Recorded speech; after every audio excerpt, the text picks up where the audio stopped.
കീരിയും തമ്മിലുള്ള പോരാട്ടത്തിലെ നായകൻ ആരാണ്? പത്തി വിടർത്തി തന്നിലേക്ക് അടുക്കുന്ന മൂർഖന്റെ മുന്നിൽ പോലും അടിപതറാത്ത ധീരൻ.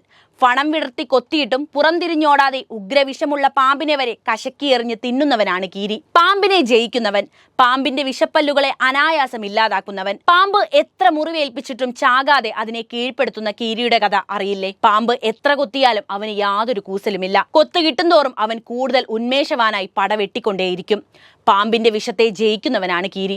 എങ്ങനെയെന്നല്ലേ ഇന്ന് പറയുന്നത് കീരിയുടെയും പാമ്പിന്റെയും ആ കഥയാണ്. അവർ പരസ്പരം കണ്ടാൽ പാമ്പും കീരിയുമാ. ഈ വാക്കുകൾ കേട്ടിട്ടില്ലാത്തവർ ചുരുക്കമായിരിക്കും. എന്നാൽ ഈ പാമ്പും കീരിയും തമ്മിൽ ഇത്രയ്ക്ക് ശത്രുതയുണ്ടാവാൻ കാരണം എന്താവും? പല നാടുകളിൽ പല കഥകളാണ് ഈ ശത്രുതയ്ക്ക് കാരണമായി പ്രചരിക്കുന്നത്. പ്രകൃതിയിൽ അതിജീവനത്തിനായുള്ള മത്സരമാകാം ഈ രണ്ടു ജീവിവർഗങ്ങൾ തമ്മിലുള്ള ശത്രുതയ്ക്ക് കാരണമായി കരുതുന്നത്. അതിനാലാണ് ഇവ പരസ്പരം ആക്രമിക്കുന്നത്. സ്വാഭാവികമായ അതിജീവന പ്രേരണയാൽ ഇവ രണ്ടും പരസ്പരം കൊല്ലാൻ ആഗ്രഹിക്കുന്നു എന്നതാണ് സത്യം. കീരിയുടെ കുഞ്ഞുങ്ങളെ പലപ്പോഴും പാമ്പ് ഇരയാക്കാറുണ്ട്.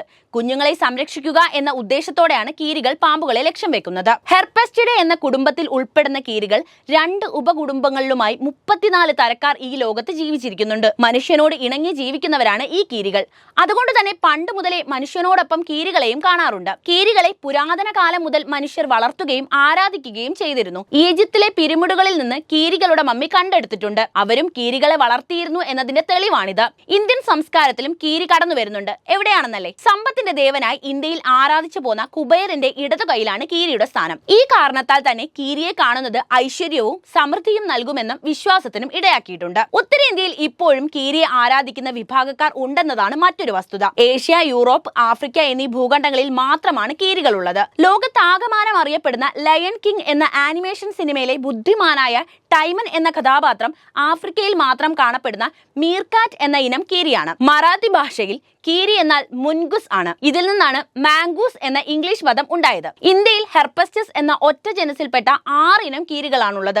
ഇതിൽ 4 ഇനങ്ങളെയാണ് കേരളത്തിൽ കണ്ടുവരുന്നത്. പാമ്പിനോട് ചേർന്നാണ് കീരിയുടെ പേരിനെ നമ്മൾ ഓർക്കുന്നത്. പാമ്പ് കടിച്ചാലും ചാവാത്തവരാണത്രേ കീരികൾ എന്ന വിശ്വാസവും നമുക്കിടയിലുണ്ട്. ചെറിയ തോതിൽ പ്രതിരോധ ശക്തി ഉണ്ടെങ്കിലും വാസ്തവത്തിൽ ദ്രുതഗതിയിൽ പാമ്പിൽ നിന്ന് ഒഴിഞ്ഞു മാറാനുള്ള കഴിവുള്ളത് കൊണ്ടാണ് കീരികൾ പലപ്പോഴും രക്ഷപ്പെടുന്നത്. എന്നാലും പാമ്പിൻ വിഷത്തെ പ്രതിരോധിക്കാനുള്ള ശേഷി ഉള്ളവരാണ് കീരി എന്നതിൽ തർക്കമില്ല. ഇനി പാമ്പിലേക്ക് വരാം. 520 ജനുസുകളിലായി 3900ഓളം സ്പീഷീസ് പാമ്പുകൾ ലോകത്തുണ്ട്. നമ്മുടെ രാജ്യത്ത് മാത്രം 300ഓളം ഇനം പാമ്പുകളാണുള്ളത്. കേരളത്തിലേക്ക് എത്തുമ്പോൾ അത് 100-ലധികം ഇനങ്ങളാകും. എന്നാൽ ഇവയിൽ മിക്കവയും വിഷമില്ലാത്തവരാണ് എന്നതാണ് യാഥാർത്ഥ്യം. ആ ഭീകരത പകരുന്ന ചില പാമ്പുകൾ മാത്രമേ ഇവിടെയുള്ളൂ. അതിലൊന്നാണ് രാജവെമ്പാല. ലോകത്തിലെ ഏറ്റവും നീളം കൂടിയ പാമ്പ് റെട്ടിക്കുലേറ്റഡ് പെരുമ്പാമ്പാണ്.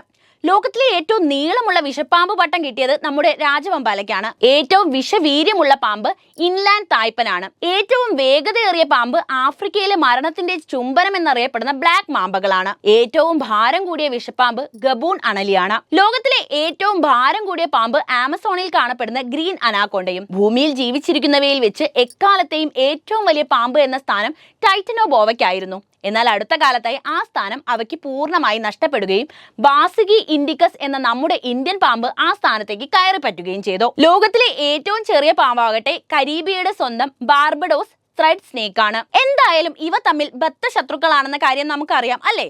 പാമ്പും കീരിയും തമ്മിലുള്ള പോരാട്ടത്തിലെ ഹീറോ കീരി തന്നെയാണ്. പത്തി വിടർത്തുന്ന പാമ്പിന് മുന്നിൽ രോമാവൃതനായ ശരീരം ഉയർത്തി ഒട്ടും ഭയമില്ലാതെ അവയെ നേരിടുന്ന കീരിയുടെ ധൈര്യം നമ്മൾ മനുഷ്യർക്ക് പോലും ഇല്ലല്ലോ. ശരിക്കും പറഞ്ഞാൽ അതൊരു പോരാട്ട കഥയോ യുദ്ധമോ ഒന്നുമല്ല. അത് പ്രകൃതിയുടെ ഒരു നിയമമാണ്, ഭക്ഷ്യശൃംഖലയുടെ നിയമം. കീരിക്കുട്ടികളെ പാമ്പും ആഹാരമാക്കാറുണ്ട്. അപ്പോൾ നിങ്ങൾ ആരെങ്കിലും ഈ പോരാട്ടം നേരിട്ട് കണ്ടിട്ടുണ്ടെങ്കിൽ ഒന്ന് കമന്റ് ചെയ്യണം കേട്ടോ. മാളങ്ങളിൽ ജീവിക്കുകയും ഇര പിടിക്കുന്ന സ്വഭാവവുമായ ഈ ചെറു സസ്തനികൾക്ക് എല്ലാ ദിവസവും പാമ്പിനെ കഴിച്ച് വയറ് നിറയ്ക്കണം എന്ന നിർബന്ധമൊന്നുമില്ല കേട്ടോ. ചെറു സസ്തനികൾ, ഉരകങ്ങൾ, പക്ഷികൾ, മുട്ടകൾ തുടങ്ങി വിവിധ തരം ഭക്ഷണങ്ങളും ഉൾപ്പെടുന്നതാണ് ഇവയുടെ ഫുഡ് മെനു. കൂടാതെ ഇവ ഫലങ്ങൾ പോലും കഴിക്കാറുണ്ടെന്നും കണ്ടെത്തിയിട്ടുണ്ട്. മനുഷ്യരെ കീരികളോട് ആകർഷ്ടരാക്കുന്നത് അവയുടെ പാമ്പുകളെ കീഴ്പ്പെടുത്താനുള്ള ധീരത തന്നെയാണ്. അത്യുഗ്ര വിഷപ്പാമ്പുകളെ, പ്രത്യേകിച്ച് മൂർഖൻ വർഗത്തിൽപ്പെടുന്ന നാഡികളെ ബാധിക്കുന്ന തരം അത്യുഗ്രമായ ന്യൂറോടോക്സിക് വിഷമുള്ളവരെ വരെ അതിസാഹസികമായി ആക്രമിച്ച് കീഴടക്കുന്നതിൽ ഇവർ അഗ്രഗണ്യരാണ്. കീരിയുടെ ഈ സ്വഭാവ സവിശേഷതയിൽ നിന്ന് പ്രചോദനം ഉൾക്കൊണ്ടാണ് റൂഡിയാർഡ് കിപ്ലിംഗ് തന്റെ 1894 കഥാസമാഹാരമായ ദ ജംഗിൾ ബുക്കിലെ ഒരു കഥയിൽ റിക്കി, ടിക്കി, ടവി എന്ന ഇന്ത്യൻ കീരിക്കുട്ടന്മാരെ നായകന്മാരാക്കിയത്. ഇനി ആദ്യം ചോദിച്ച ചോദ്യത്തിന്റെ ഉത്തരത്തിലേക്ക് കടക്കാം. പാമ്പും കീരിയും തമ്മിലുള്ള വഴക്കിൽ പാമ്പ് കൊത്തിയാൽ കീരിക്ക് വിഷമേൽക്കാത്തതിന്റെ കാരണം പറയാം. കീരിയുടെ രോമം ഉയർന്നു നിൽക്കുന്നത് കൊണ്ടാണ് ഇവയ്ക്ക് കൊത്തേൽക്കാത്തതെന്നും അതുകൊണ്ടാണ് കീരിയുടെ ശരീരത്തിലേക്ക് വിഷം പ്രവഹിക്കാത്തതെന്നും ഒരു കഥ നമ്മുടെ നാട്ടിൽ പ്രചരിക്കുന്നുണ്ട്. സംഭവം അതല്ല കേട്ടോ. കീരിയുടെ ശരീരത്തിലുള്ള അസറ്റിൻ കോളിൻ കറസ്പെറ്റേഴ്സ് ഘടന കൊണ്ടാണ് പാമ്പുകടിയേറ്റാലും ഇവയ്ക്ക് ഒന്നും സംഭവിക്കാത്തത്. ഇതൊരു ഇന്റഗ്രൽ പ്രോട്ടീൻ മെമ്പറൈൻസ് ആണ്. ശരിക്കും പറഞ്ഞാൽ പാമ്പിന്റെ വിഷവും ഒരു പ്രോട്ടീൻ തന്നെയാണ്. പാമ്പിന്റെ വിഷം കുടിച്ചാൽ നമുക്കൊന്നും സംഭവിക്കില്ല. അതേ സമയത്ത് അത് രക്തത്തിലെത്തിയാൽ നമുക്ക് പണി കിട്ടുക തന്നെ ചെയ്യും. ഈ പ്രോട്ടീൻ കീരിയുടെ ശരീരത്തിലേക്ക് എത്തിയാൽ ആ പ്രോട്ടീനെ ആഗിരണം ചെയ്യാനും അതിനെ ബൈൻഡ് ചെയ്യാനുമുള്ള ഗ്ലൈക്കോ പ്രോട്ടീൻ കീരി ഉൽപ്പാദിപ്പിക്കുന്നുണ്ട്. അപ്പോൾ അതാണ് കീരിക്ക് പാമ്പിന്റെ വിഷം ഏൽക്കാത്തതിനുള്ള കാരണവും. ഇപ്പോൾ കാര്യങ്ങൾ വ്യക്തമായല്ലോ. അപ്പോൾ വീഡിയോ ഇഷ്ടപ്പെട്ടാൽ ലൈക്ക് ചെയ്യാനും ഷെയർ ചെയ്യാനും ശ്രദ്ധിക്കുമല്ലോ.